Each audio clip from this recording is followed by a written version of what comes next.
আলহামদুলিল্লাহ, ত্রয়োদশ জাতীয় সংসদ নির্বাচনের জন্য বাঞ্ছারামপুর উপজেলার 2,89,000 ভোটারের প্রতিনিধি হিসেবে বাঞ্ছারামপুরের জনগণের আশা আকাঙ্ক্ষা প্রতিফলন এবং বাস্তবায়ন করার জন্যই আমি এই ভোট যুদ্ধে শরীক হয়েছি এবং আজকে বাংলাদেশ জাতীয়তাবাদী দলের সর্বস্তরের নেতাকর্মীদেরকে নিয়ে বাঞ্ছারামপুর উপজেলা রিটার্নিং কর্মকর্তার নিকট মনোনয়নপত্র জমা দিয়েছি।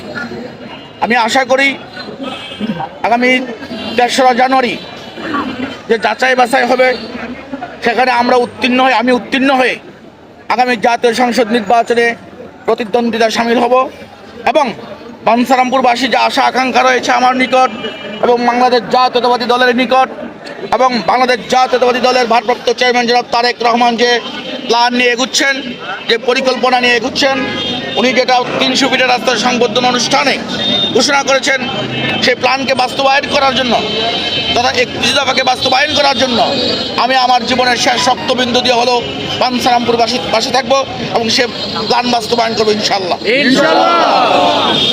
আগামী নির্বাচনে আপনি নির্বাচিত হতে পারবেন, আপনার কতটা আত্মবিশ্বাস রয়েছে? ইনশাল্লাহ আমি আল্লাহর উপর ভরসা রেখে বলতে পারি বাংলাদেশ জাতীয়তাবাদী দলের বাঞ্ছারামপুর উপজেলার প্রত্যেকটি নেতাকর্মী এবং প্রিয় বাঞ্ছারামপুরবাসী আমাকে বিমুখ করবেন না। কারণ বিগত 17 বছর ফ্যাসিস্ট সরকারের আমলে আমি বাঞ্ছারামপুরবাসী সুখে দুঃখে ছিলাম, তাদের হাসি কান্নার সবসময় পাশে ছিলাম এবং আন্দোলন সংগ্রামে বাঞ্ছারামপুর থেকে আমি নেতৃত্ব দিয়েছিলাম। সেই হিসাবে আমি খুবই আশাবাদী ইনশাল্লাহ আগামী জাতীয় সংসদ নির্বাচনে জয়লাভ করে বাঞ্ছারামপুরবাসীর মনের আশা পূরণ করব। আপনি আপনার কর্মী সমর্থক এবং ভোটারদের উদ্দেশ্যে কি বার্তা দিবেন? আমি বাঞ্ছারামপুর উপজেলাবাসী এবং বাংলাদেশ জাতীয়তাবাদী দলের প্রত্যেকটি নেতাকর্মীকে বলবো, আপনারা সোচ্চার থাকুন, সজাগ থাকুন। কেউ যেন এই আগামী জাতীয় সংসদ নির্বাচনকে বানচাল করতে না পারে।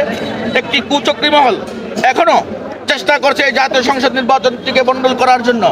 ইনশাল্লাহ বাংলাদেশ জাতীয়তাবাদী দলের প্রত্যেকটি নেতা কর্মী এবং বাঞ্ছারামপুরবাসী সম্মিলিতভাবে এই কুচক্রী মহলকে প্রতিহত করবে এবং আগামী জাতীয় সংসদ নির্বাচনটি অত্যন্ত উৎসবমুখর পরিবেশে অনুষ্ঠিত হবে।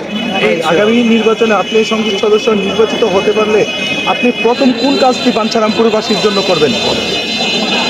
আগে নির্বাচন হোক এবং আমাদের দলের একটি ম্যানিফেস্টো আছে, আমাদের দলের নির্বাচনে একটি অঙ্গীকার আছে, নির্বাচনী ইস্তিহার আছে এবং আমাদের ভারপ্রাপ্ত চেয়ারম্যান মহোদয়ের একটি প্ল্যান রয়েছে বাংলাদেশকে নিয়ে এবং প্রত্যেকটি অঞ্চলকে নিয়ে, প্রত্যেকটি সম্প্রদায়ের মানুষকে নিয়ে। সেই সম্প্রদায়ের মানুষকে বাঞ্ছারামপুরবাসী 31 দফা যে আমাদের ভারপ্রাপ্ত চেয়ারম্যান দিয়েছে, সেই 31 দফার ভিত্তিতে বাঞ্ছারামপুরে সর্বপ্রথম যে কাজটি করা দরকার সেই কাজটি করা হবে ইনশাআল্লাহ।